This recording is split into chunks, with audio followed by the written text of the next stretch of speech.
বাংলা শিল্পের অবস্থা অনেকটা মানে তেজপাতার ক্যাশ মোমোর মতো। এবারের ভোটে কাকে এবং কেন চাই?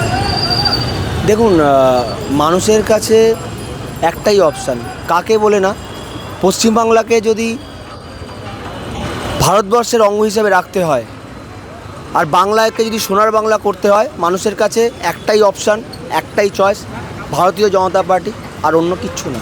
বাংলা শিল্পের অবস্থা দেখুন, বাংলা শিল্পের অবস্থা অনেকটা মানে তেজপাতার ক্যাশ মোমোর মতো।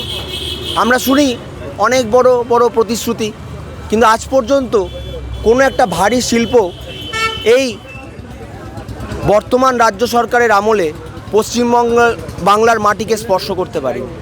আজকে এই সরকারের আমলে যে সবথেকে বেশি ডিপ্রাইভ হয়ে থাকে সেটা হচ্ছে যুব সমাজ। কারণ শিক্ষিত যুব সমাজের কাছে কোনো চাকরির ব্যবস্থা নেই। তাই দেখবেন এই সরকার থেকে থেকেই চিৎকার করে 100 দিনের কাজে আমরা এগিয়ে, 100 দিনের কাজে আমরা এগিয়ে।